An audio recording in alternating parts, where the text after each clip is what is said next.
Então, Apocalipse capítulo 2,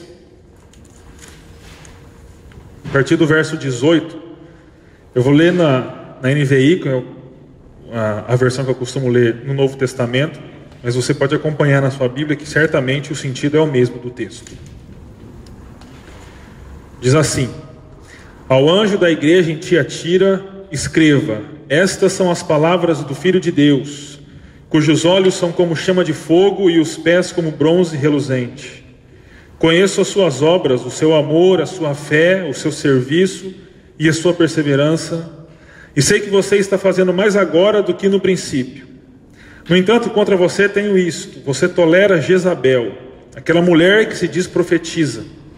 Com os seus ensinos, ela induz os meus servos à imoralidade sexual e a comerem alimentos sacrificados aos ídolos. Dei-lhe tempo para que se arrependesse da sua imoralidade sexual, mas ela não quer se arrepender. Por isso vou fazê-la adoecer e trarei grande sofrimento aos que cometem adultério com ela, a não ser que se arrependam das obras que ela pratica.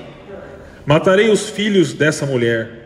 Então todas as igrejas saberão que eu sou aquele que sonda mentes e corações, e retribuirei a cada um de vocês de acordo com as suas obras. Aos demais que estão em Tiatira, a vocês que não seguem a doutrina dela e não aprenderam, como eles dizem, os profundos segredos de Satanás, digo: não porei outra carga sobre vocês, tão somente apeguem-se com firmeza ao que vocês têm até que eu venha.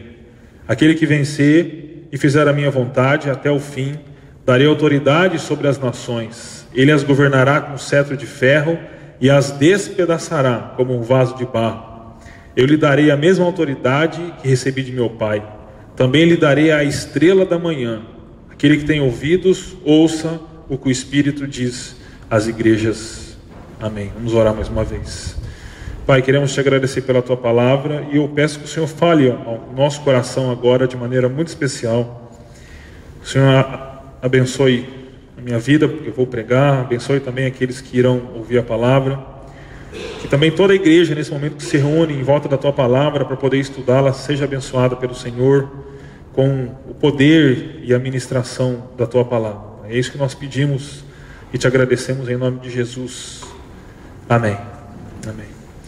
Bom, como também disse o Guilherme e todos aqueles que têm pregado sobre Apocalipse têm falado nas últimas semanas, Apocalipse é um livro que gera medo no coração das pessoas, porque quando se fala de Apocalipse, logo você lembra daquele filme Deixados para Trás, Armagedon, bestas saindo do mar, e situações conflitantes demais.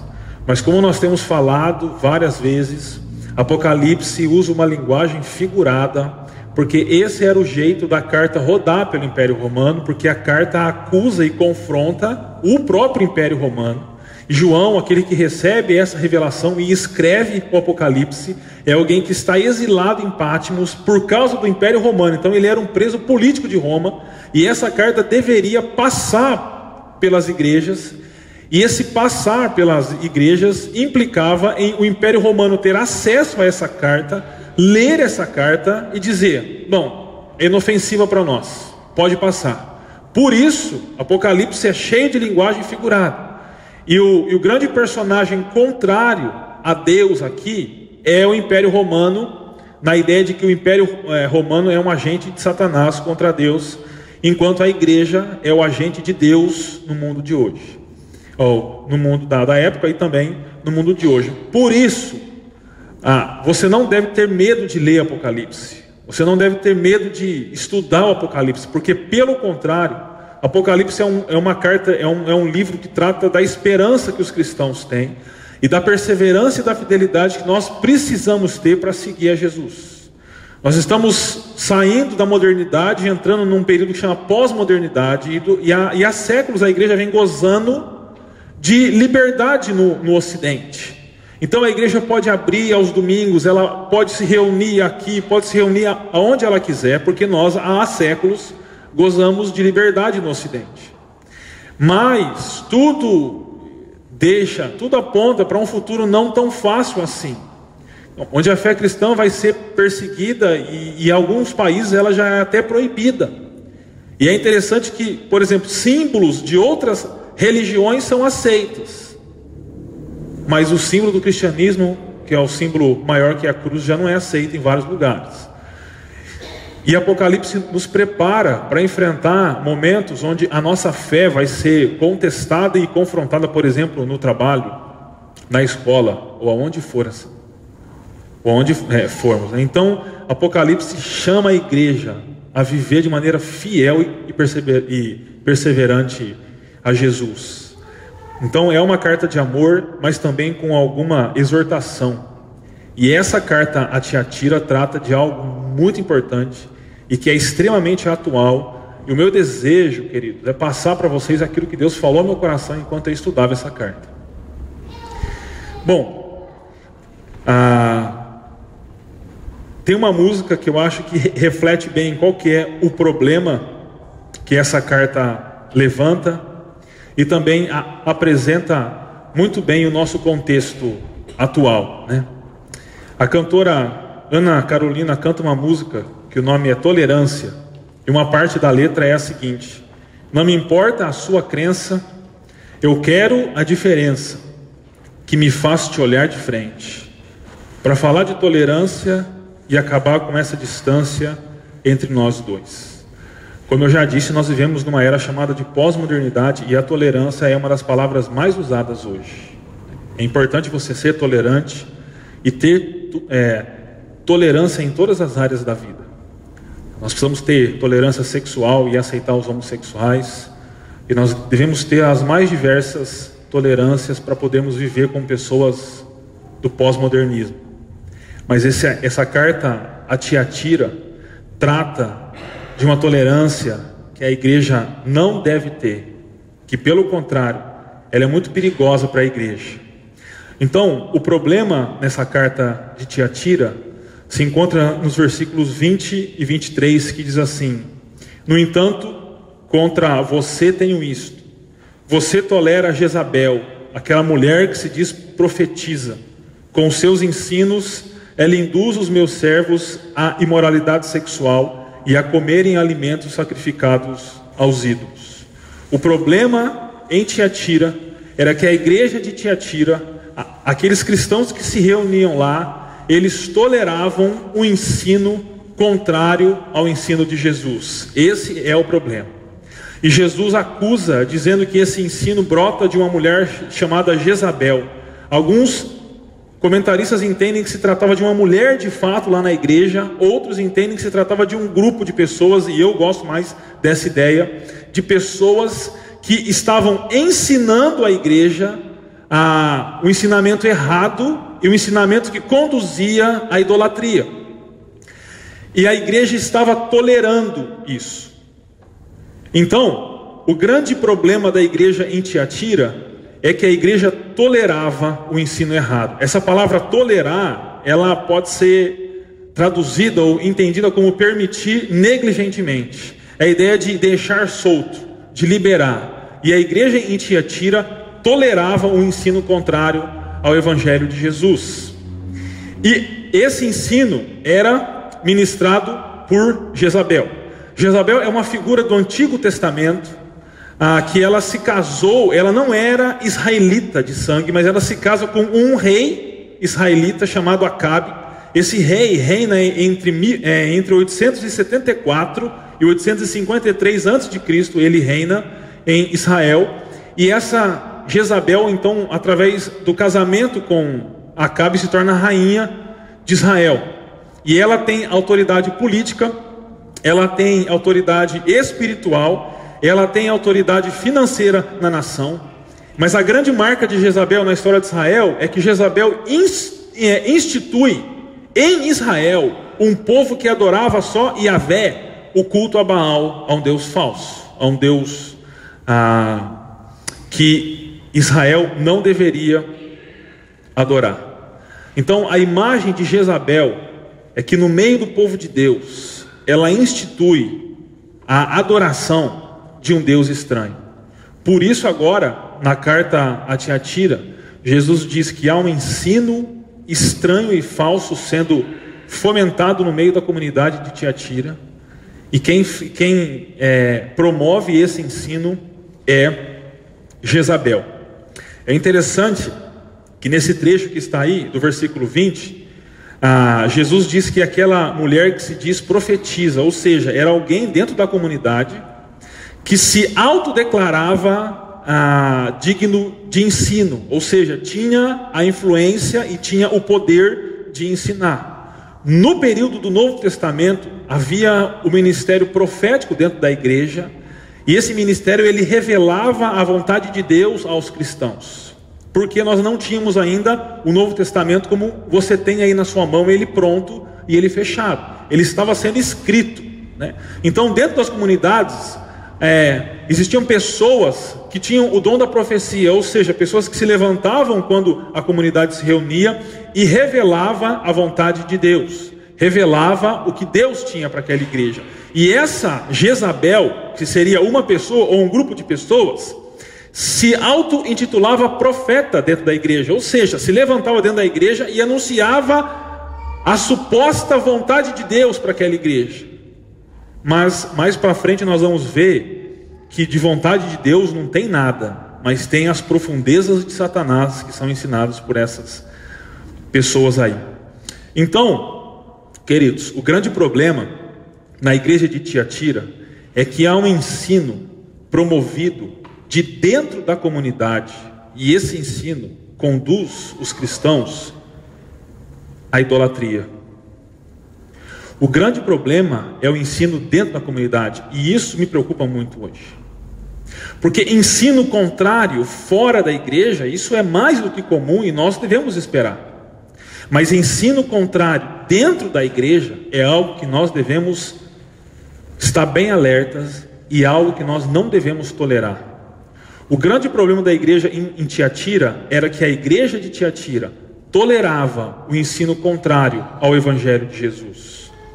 E esse ensino conduzia os cristãos à idolatria. Quando eu falo idolatria, eu estou falando de imoralidade sexual e de carne sacrificada a ídolos. Porque o culto pagão, como o Guilherme disse hoje, ele era feito através do consumo de carne sacrificada a outros deuses. No caso aqui, o imperador de Roma, e a orgia sexual. Era assim que se participava de um culto pagão. E esse ensino estava conduzindo pessoas a viverem de maneira errada. Ou seja, os servos de Jesus estavam sendo conduzidos à idolatria. E por que isso? Qual que é o problema lá em Tiatira? Tiatira, das 7 igrejas do Apocalipse, é a cidade menos importante das 7 cidades que recebem cartas. Ela é a menos importante. Mas se tem um aspecto que merece destaque, era o comércio em Tiatira e as grandes, entre aspas, empresas de comércio em Tiatira. Entre elas, por exemplo, a de púrpura, que Lídia, conforme Atos 16, 14 e 15, trabalhava. Lembra aquela Lídia que é convertida e que começa uma igreja? Ela é de Tiatira, essa Lídia aí. Então, havia em Tiatira corporações de empresas de comércio. E esse era o ponto forte na cidade. E certamente muitos cristãos trabalhavam nessas empresas, nessas corporações, vamos chamar de corporações. O problema é que essas corporações promoviam almoços e almoço em adoração ao imperador romano. E esses almoços, eles eram baseados em alimentos sacrificados aos ídolos, e eles sempre terminavam em licenciosidade, ou seja, eles sempre terminavam em orgia sexual, como a adoração aos deuses. E o ensino dentro da igreja de Tiatira, que a igreja estava tolerando, era o ensino que permitia com que cristãos que adoravam unicamente a Jesus também participassem desses almoços e também participassem desses cultos pagãos em adoração ao imperador. E o problema é que esse ensino estava sendo tolerado dentro da igreja. Sabe aquela história? Não faz mal você ir lá, não. Você pode adorar Jesus aqui, você pode seguir a Jesus, mas adore também ao imperador. Adore também ao imperador. Esse é o problema de Tiatira. Então, queridos, em Tiatira havia um ensino e esse ensino ele era tolerado, e por causa disso pessoas estavam sendo conduzidas à idolatria. E isso tem acontecido também dentro da igreja que se diz cristã evangélica nos dias de hoje. Para piorar, como eu já disse, eu volto a dizer, nós estamos em um período da era humana, da história humana, que é o período chamado de pós-moderno, onde a tolerância é a palavra mais usada pelas pessoas. E quando essa tolerância pós-moderna entra dentro da igreja, nós começamos a sofrer com coisas que a igreja tem que estar alerta. Por exemplo, essa pregação tolerante, teológica, tem colocado em xeque o peso da Escritura Sagrada para nós. Essa pregação tolerante teológica tem colocado em xeque a realidade do pecado, dizendo que nós não somos tão maus assim. Essa tolerância teológica tem afirmado de que Jesus não precisava ter morrido por nós naquela cruz para sermos salvos. Essa tolerância teológica tem afirmado de que é possível ser salvo por vários caminhos e de que não é só através de Jesus que podemos ser salvos. Essa tolerância teológica nega a ressurreição de Jesus. Essa tolerância teológica nega que o evangelho tenha que transformar a vida das pessoas. Ou seja, esse papo de tolerância pós-moderno que tem entrado dentro da igreja tem gerado um evangelho diluído, de que não muda a vida de ninguém, e que tira do centro da igreja a cruz de Jesus. E o pior é que tem muita gente tolerando esse tipo de ensino. Tem muita gente falando em nome de Deus, mas tira a cruz de Cristo do meio e coloca um monte de apetrecho, coloca um monte de gente lá dentro e esvazia o poder do evangelho. Tem muita gente que se diz cheio da autoridade de Deus, pregando na televisão, no rádio, na rua, mas que está tirando a cruz de Cristo do meio e entrando com um monte de amuleto ou unção pessoal. E sabe qual que é o problema? Porque isso sempre aconteceu e sempre vai acontecer. O grande problema é que a igreja tem tolerado essas coisas, e essas coisas têm conduzido pessoas à idolatria. O que eu quero dizer com isso? Eu quero dizer com isso de que há um novo tipo de cristão hoje. Por exemplo, hoje há cristão homossexual. É uma contradição em termos isso, mas há cristão devasso, cristão adúltero, cristão trapaceiro, cristão devedor na praça, cristão imoral. Ou seja, é possível ser cristão e homossexual hoje. É possível ser cristão e ser o maior enrolador da praça hoje. Por quê? Porque o ensino que tira a cruz do centro e conduz à idolatria tem sido tolerado pela igreja. E é por isso que é possível hoje se dizer seguidor de Jesus e continuar com uma vida que envergonha o nome de Jesus. Aconselhando uma moça que nem é da igreja, ela há 4 anos tem um caso extraconjugal. Há 4 anos. Sabe que está errada, mas o que mais me pegou, o que me deixou louco foi quando ela disse que o homem que ela tem um caso extraconjugal, além de ser casado e pai de 2 filhos, prega numa igreja e se diz cristão. Eu pedi o nome para ela, desse cara, que eu ia falar com ele, dizendo, ou você larga Jesus ou você larga dela, porque os dois você não pode. Mas ela não deu. Mas o que me deixou extremamente chateado foi de que esse homem se diz cristão, de que no dia especial ele cumpre todas as obrigações da igreja, mas que durante a semana trai a esposa com essa moça há 4 anos. Esse ensino tolerado na igreja tem feito cristãos assim. Cristãos que podem ter mais de uma mulher. Cristãos que têm uma vida de qualquer jeito. Cristãos que vivem de qualquer jeito. E o problema é que quando você é um pouco mais enérgico, como eu costumo ser, que para mim não tem muita conversa, você ouve de pessoas pós-modernas um discurso completamente contrário à intolerância, né? Ou à tolerância. E tem muitos que, baseados em textos bíblicos, dizem assim: mas Jesus não veio julgar ninguém. Jesus veio só salvar. Jesus é paz e amor. Eles fazem de Jesus um hippie, fumando maconha, com uma faixa na testa, de jeans rasgado. Mas Jesus não é hippie. Eles usam, por exemplo, o texto de João 3,17, que diz que Jesus falando: eu não vim para condenar o mundo, eu vim para salvar. Mas eles deixam de ler João 3,18, que é o versículo seguinte, que ele diz assim: porque todos já estão condenados. Jesus, ele não condena as pessoas porque todos já estão condenados. A nossa raça já está condenada. Jesus não precisa condenar porque nós já estamos condenados. A nossa condenação vem do Éden. O que ele faz é tirar a gente da condenação. Então não existe um purgatório, um meio termo, né, que você está no meio e você tem os condenados e os não condenados. Ou está condenado ou está salvo por Jesus. Então aí vem com esse discursinho dizendo de que nós não podemos ser tão intolerantes, porque a tolerância é a palavra da moda. Aí eu lembro de uma palavra de Chesterton, um teólogo de algum tempo atrás. Ele diz: a tolerância é a virtude do homem sem convicções. A tolerância é a virtude do homem sem convicções.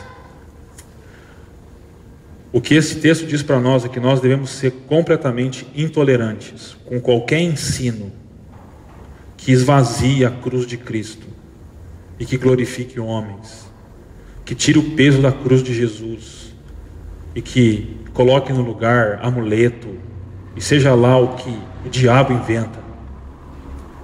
Mas por que nós devemos ser tão enérgicos assim, né? O texto continua e diz assim, Jesus ainda falando: dele tempo para que se arrependesse de sua imoralidade sexual, mas ela não quer se arrepender. Por isso vou fazê-la adoecer e trarei grande sofrimento aos que cometem adultério com ela, a não ser que se arrependam das suas obras que ela pratica. Matarei os filhos dessa mulher, então todas as igrejas saberão que eu sou aquele que sonda mentes e corações, e retribuirei a cada um de vocês de acordo com as suas obras. Jesus diz que ele deu tempo de arrependimento para esse pessoal que tem um ensino errado, mas que não houve o desejo de arrependimento. Então ele fala sobre juízo. Quando ele diz assim, quando ele fala sobre adoecer, por isso vou fazê-la adoecer, literalmente Jesus está dizendo que vai deitá-la na cama. É a ideia de deitar na cama.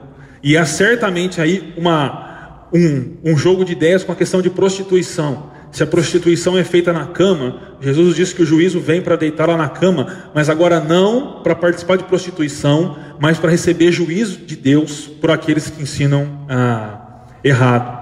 E daí diz que grande adversidade virá àqueles que dão ouvidos a ensinos errados. Aqui tem uma ligação com o nome Tiatira. Tiatira significa cheiro de aflição, odor de aflição. Ele diz: grande aflição vou gerar naqueles que dão ouvidos a esse ensino errado, naqueles que são conduzidos por esse ensino errado, ou nos adúlteros, porque a idolatria no Antigo Testamento ela é tratada como adultério, e aqui é uma imagem do Antigo Testamento. Qual que é a única solução para a igreja? A velha e macetada palavra chamada arrependimento. Arrependimento. Ele diz assim: a não ser que se arrependam das obras que ela pratica. O arrependimento é a palavra. Embora esteja fora de moda no nosso mundo pós-moderno, o arrependimento é a palavra. E Jesus diz que matará os filhos dessa mulher. Essa expressão matará, na verdade é assim: eu vou matar de morte, que está no original, literalmente. E dá a ideia de matar com peste, né? Aos filhos. Quando fala filhos, aí são os discípulos. Certamente aqui faz uma referência aos profetas de Baal no Antigo Testamento, que foram mortos por Elias, e aos descendentes de Acabe e de Jezabel, que foram totalmente destruídos também como juízo de Deus. E ele diz assim, Jesus: então todas as igrejas saberão que eu sou aquele que sonda mentes e corações, e retribuirei a cada um de vocês de acordo com as suas obras. O original é: e eu sou aquele que sonda rins e coração, não mente. Mente já é uma interpretação correta de fazer, porque para o hebreu, para o judeu, a ideia de sentimento estava nos rins. Sabe quando você sente frio na barriga? A ideia deles é que os sentimentos estavam nos rins. As nossas versões traduzem corretamente para mente. Então Jesus é aquele que sonda mente e coração. Por isso que ele tem os olhos como chama de fogo. No começo da carta ele diz: eu sou aquele que tem os olhos como chama de fogo. Ou seja, eu vejo todas as coisas e o mais profundo do coração do ser humano. Jesus é duro. Por que ele é duro? Porque não há espaço para tolerância de ensino errado na igreja. Não há espaço. E qual que é o caminho? O caminho é o arrependimento. Porque Jesus não tolera a idolatria. E nós não podemos tolerar nenhum ensino que nos tire do caminho da cruz, que nos tire do caminho da renúncia, que nos tire do caminho do serviço a Deus, que nos tire do caminho da missão. Deixa eu dizer para vocês uma coisa que é do fundo do meu coração, porque pesa para mim a tarefa de ensino na igreja. Irmão, lê na Bíblia que você vai ver que quem ensina na igreja será cobrado muito mais do que você que não ensina. Eu morro de medo desses textos, porque eu sei que eu vou ser cobrado por Deus muito mais do que você que não ensina. Eu morro de medo desses textos, e por isso eu tenho que ensinar. E vocês têm que entender o seguinte: todo aquele que prega e tira a cruz de Jesus do centro da mensagem, deixa de falar do sofrimento, da missão, da humildade de Jesus, do sacrifício vicário de Jesus, de que você é um pecador e você precisa se arrepender. Todos aqueles que mudam o discurso do evangelho com um amuleto, ou seja lá com o que for, está esvaziando a cruz de Cristo e está promovendo o ensino errado, e esse ensino errado conduz à idolatria, e esses não podem ser tolerados. Não podem ser tolerados. Pessoas que promovem um ensino contrário à cruz de Jesus não devem ser tolerados, porque eles conduzem para longe do evangelho, eles conduzem para longe de Jesus. Então quer dizer que nós temos que ser intolerantes com tudo e com todos? Não. Com o não cristão que entra aqui, que está cheio de problema na vida, esses nós temos que ser tolerantes. Com vizinhos nossos que não são cristãos e fazem um monte de bagunça, com esses nós temos que ser tolerantes. Mas com pessoas de dentro da igreja que promovem o ensino contrário a Cristo, não. Porque hoje, irmãos, esse papinho de tolerância pós-moderno é cheio da seguinte afirmação, né? E você certamente já ouviu ou já leu em algum livro de autoajuda, a mediocridade da autoajuda, que diz assim: você deve se aceitar a si mesmo, você deve se amar, você precisa se aceitar a si mesmo. Sabe qual que é o convite do evangelho para as pessoas? É aceitar a si mesmo. O convite do evangelho para as pessoas é: venha após Jesus e morra. E morra. Não tem nada de aceitar a si mesmo para resolver problema de autoestima. O convite do evangelho é: venha atrás de Cristo e morra. Aí você vai entender o que é vida. E Jesus ele continua nesse texto de Marcos 8: aquele que perder a vida achará, e aquele que quiser encontrar a vida a perderá. O evangelho a igreja deve ter tolerância zero para ensino errado. E você já viu que esse negócio de não ser tolerante é até motivo de escárnio? Você já deve ter visto aquele personagem chamado Saraiva, que as pessoas falavam coisas para ele e ele respondia bravo, e ele falava tolerância zero. Eu acho que era de um programa da Rede Globo. Porque aqueles que se posicionam com convicção são taxados de intolerantes e são desprezados pela nossa sociedade. Mas tem coisa que não dá para tolerar. E o grande problema da igreja de Tiatira era a tolerância. Mas qual que é então os motivos que nós temos para não tolerarmos esses ensinos errados? O primeiro deles que eu destaco, o Guilherme já falou sobre isso durante a liturgia, é que Jesus sabe o que nós temos feito. No começo da carta diz assim: conheço as suas obras, o seu amor, a sua fé, o seu serviço e a sua perseverança, e sei que você está fazendo mais agora do que no princípio. Aqueles cristãos que não participavam dos almoços das corporações que geravam o culto pagão ao imperador, eles corriam sério risco de perder o emprego, de perder então o seu sustento, de perder influência na sociedade, de perder família e de perder amigos também. Então não era fácil a situação. Se eles falassem não ao culto pagão, ao ensino de Jezabel, eles correriam sério risco de perder emprego. Mas Jesus diz que conhece o que ele tem visto, o que a igreja tem feito. Esse conheço dá a ideia de que eu tenho visto, de que eu estou com vocês e de que eu tenho visto, né? Jesus fala, eu conheço o que vocês têm feito como igreja. É a ideia de presença dele, como nós encontramos no capítulo 1, versículo 13, e é uma expressão pessoal também, e é falada a todas as igrejas. E mais uma vez a gente traz a ideia dos olhos de fogo. Jesus sabe o que a igreja tem feito. E é interessante que há uma ênfase no pronome você. Se você der uma olhada no texto com atenção, você vai entender, pelo menos no original está assim, você, as obras e você. Isso quer dizer que Jesus está dizendo que Ele sabe o que você tem feito, Ele vê o que você faz, Ele reconhece aquilo que você faz. E Jesus também diz que conhece o progresso da igreja, porque Ele diz, e sei que você está fazendo mais agora do que no princípio. O falso ensino não deve ser tolerado, porque tudo aquilo que nós temos feito como igreja, Jesus tem visto, ou sabe aquilo que a gente faz. Ele sabe que as irmãs aqui se reúnem segunda-feira, 6 horas da manhã para orar. Ele sabe que um bom grupo de pessoas se reúne segunda-feira nas casas, ou em uma casa por semana, se junta para orar, para cantar e para estudar a Bíblia. Ele sabe que de terça-feira vem um grupo de pessoas pequeno, mas fiel nesse salão, e que ora pelas pessoas, e que ora pela igreja, e que ora por muita gente. Jesus sabe que às quartas-feiras à tarde a SAF se reúne nesse salão e tem um tempo muito especial delas de oração e de intercessão. Jesus sabe que às quintas-feiras mulheres vêm aqui à tarde para fazer artesanato com o coração às vezes pesado, e elas encontram aqui abrigo e acolhimento. Jesus sabe daquele grupo pequeno que tem trabalhado e estudado no treinamento de interpretação bíblica.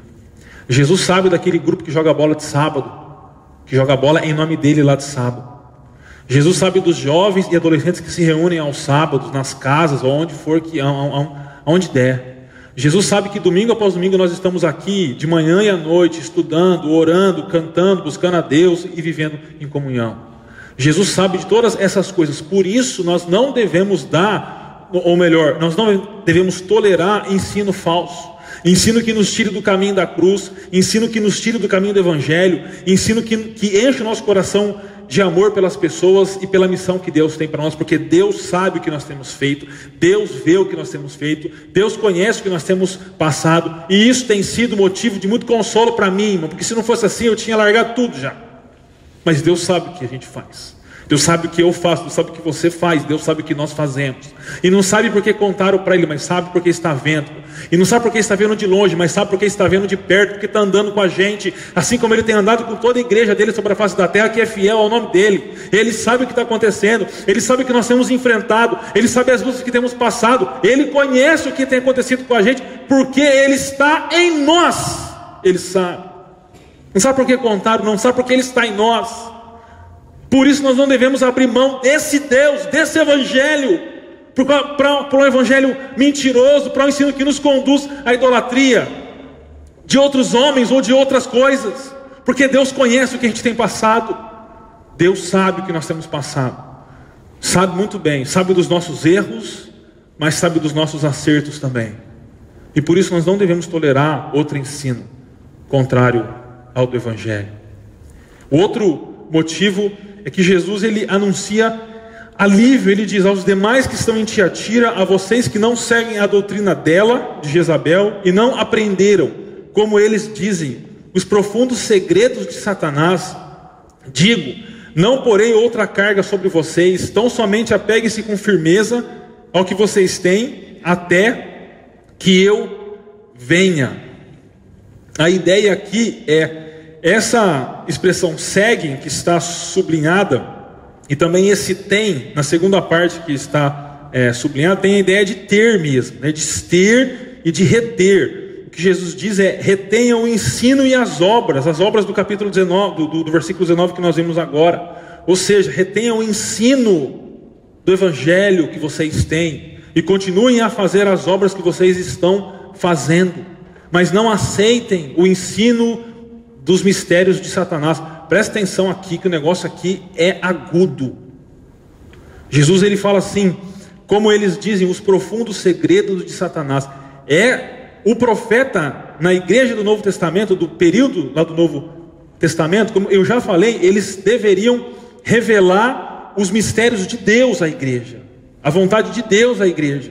E essa Jezabel, que se dizia profetisa, e que se dizia então um instrumento de revelação dos mistérios de Deus à igreja, na verdade, olha o que Jesus fala que ela está fazendo: ela revela os mistérios de Satanás à igreja, e não de Deus.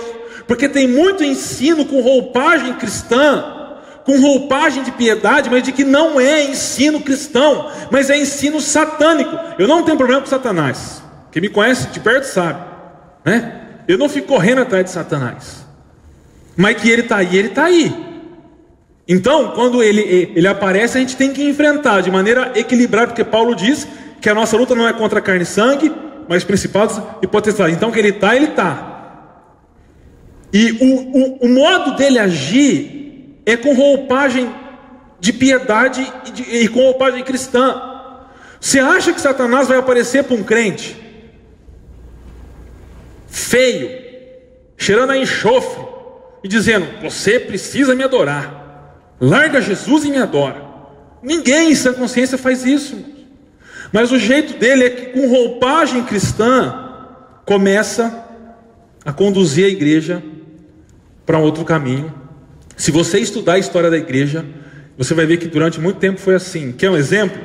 A igreja foi perseguida até o reinado de Constantino como imperador de Roma. Quando Constantino se converte, entre muitas aspas, né? O império se torna cristão. Então a igreja, ela entra num estado de graça, dizendo: acabou a perseguição, acabou leão, não precisa mais enfrentar leão, não precisa mais morrer por mão de gladiador. Chegou o momento da igreja. A igreja ficou em estado de êxtase, porque acabou a perseguição. Acabou a perseguição, mas o diabo estava apenas começando a trabalhar, porque aí juntou igreja e Estado.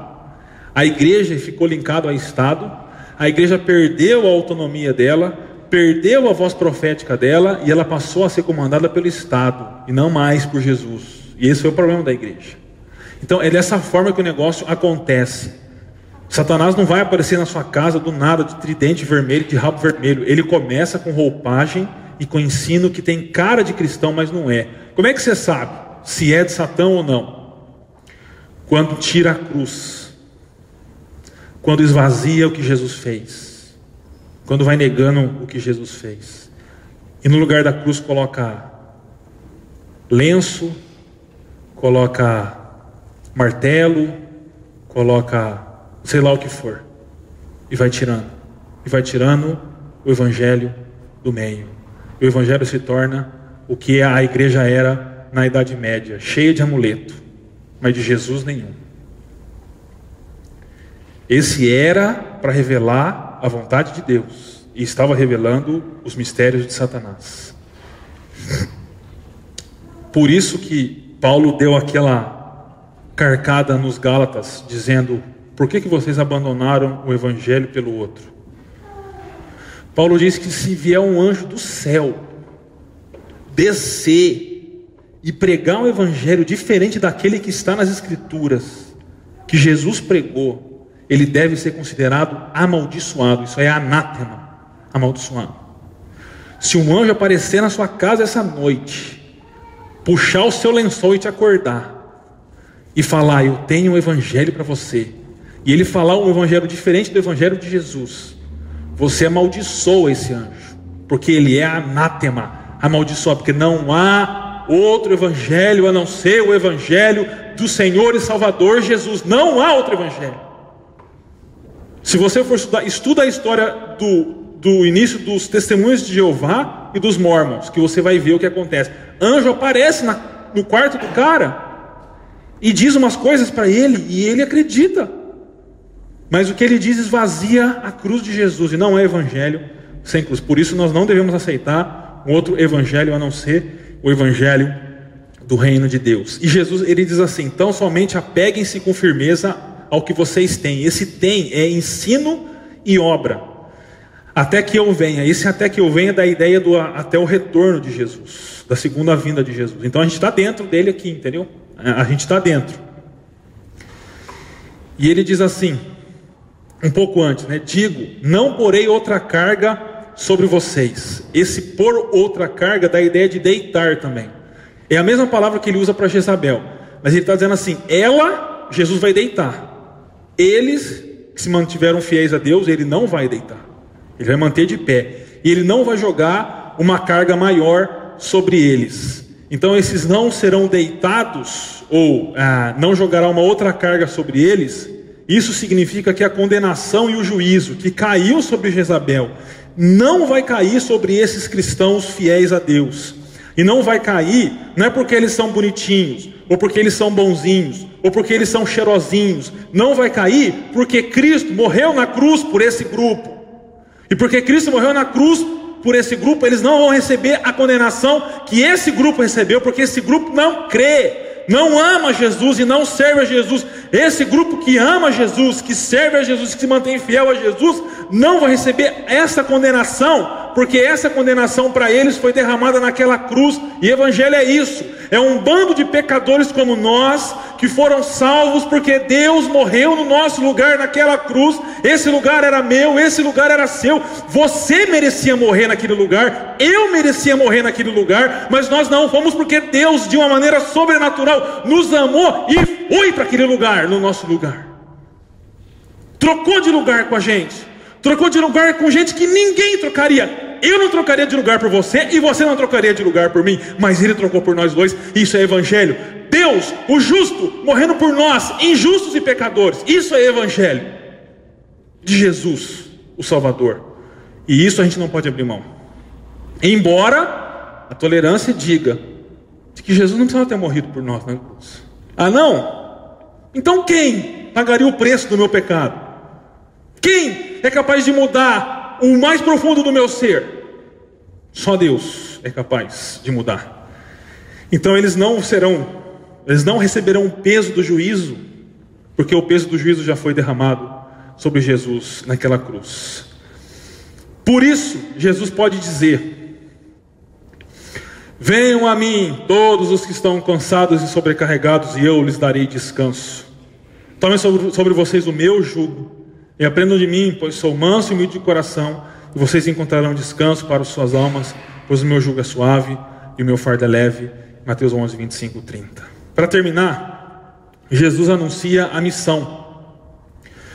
Jesus, o texto diz: até aquele que vencer e fizer a minha vontade até o fim, darei a autoridade sobre as nações. Depois há uma citação do Salmo 2, e é por isso que durante a liturgia nós lemos o Salmo 2, que diz: Ele as governará, são as nações, ou os povos, né? Tanto faz, com cetro de ferro, e as despedaçará como a um vaso de barro. A ideia de governo, de acordo com a palavra usada no Salmo 2, versículo 9, é a ideia de um governo para punir.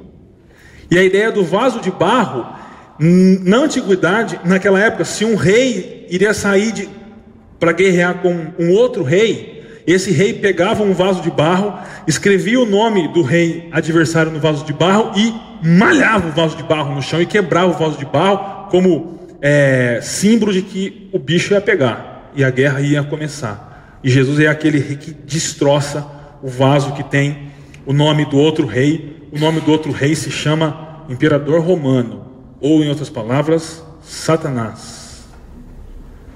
E Jesus diz que essa autoridade que ele tem do Pai, ele passa para a igreja.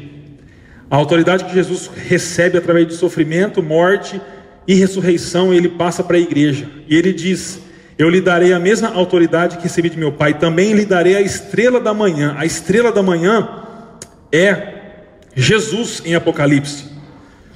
Diz: eu lhe darei a mesma autoridade que recebi de meu Pai, também lhe darei a estrela da manhã. Em Apocalipse 22:16, Jesus diz que ele é a estrela da manhã. Então Jesus dá autoridade para confrontar Jezabel e a idolatria em missão, e é a mesma autoridade que Jesus usou, que Jesus falou em Mateus 28:18, que diz: foi-me dada toda a autoridade no céu e na terra. É essa autoridade, é a mesma palavra usada aqui.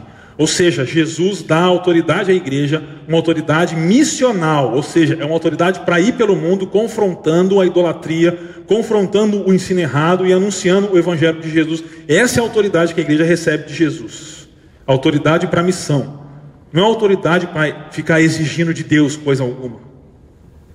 É autoridade para a missão, para falar do evangelho para as pessoas. Autoridade para confrontar Jezabel e a idolatria. E aqui eu termino, queridos, com o último versículo que diz: aquele que tem ouvidos, ouça o que o Espírito diz às igrejas. A palavra que mais recebe destaque nesse texto, nessa carta, é a palavra falar. Falar, falo, nas suas mais diversas, mas é a palavra falar. Ela aparece 5 vezes. Só que mais de uma pessoa fala. Jesus e o Espírito falam, mas Jezabel também fala. Então, a impressão que me dá é de que, na verdade, essa carta está dizendo o seguinte: quem que você ouve? Quem fala com você? Jezabel fala conduzindo à idolatria. Jesus e o Espírito Santo falam conduzindo ao arrependimento. E é interessante que, se você comparar o final dessa carta com o final das cartas que vem antes, das 3 cartas que vem antes, você percebe uma inversão no texto do chamado para ouvir e da promessa ao vencedor. E aqui inverte. E é interessante que Tiatira, embora seja a cidade menos importante das 7, ela é o pivô dessas 7 cartas. Ela é a 4ª carta, então há 3 antes e 3 depois. E ela fica no meio. E as duas cartas das pontas, Éfeso e Laodiceia, tratam de igrejas em estado gravíssimo. As mais para dentro, Esmirna e Filadélfia, tratam de igrejas em estado excelente. E as 3 do meio, que é Pérgamo, Tiatira e Sardes, elas não são nem boas nem ruins, está meio cá, meio lá, né? Meio cá, meio lá. Eu fiquei pensando nessa posição de Tiatira, e eu entendo que isso reflete a situação apontada no texto, que pela tolerância, alguns optam por um meio termo do evangelho. O que eu quero dizer com isso? Eu adoro Jesus, mas eu adoro o imperador romano também. Então vai ficar com o pé nos 2 lugares. Eu não preciso ficar nem só lá, nem só cá. Dá para fazer uma política de boa vizinhança, ficando com Jesus, o imperador de Roma. Tiatira está bem no meio, porque é a carta da tolerância, dizendo: não é possível uma posição politicamente correta. Mas de politicamente correto o inferno vai estar cheio no final dessa era. E o que o evangelho exige de nós, e o que Tiatira exige de nós, é radicalidade, e uma radicalidade urgente. Não há espaço para o imperador romano dentro de um coração que ama e adora somente a Jesus. Ou você é reverente a Jesus, ou você é reverente ao imperador romano, ou hoje seja lá o diabo que quiser esse negócio aí. Qual é a sua posição? Você é tolerante ou intolerante? Você escolhe o evangelho ou a adoração pagã? O meio termo não é possível. E eu termino deixando para vocês pensarem e praticarem. Nós não devemos tolerar o falso ensino. Nós precisamos nos arrepender constantemente. E a nossa missão é um confronto à idolatria. O meio termo não é uma opção. Ou você está do lado do Senhor Jesus, ou você está contra Jesus. E aí você tem que responder. Não para mim, mas para Ele. Porque eu falei em nome dEle essa noite, e eu peço uma resposta sua a Ele. Não há não resposta também, viu? Não há não resposta, ou é assim ou é não.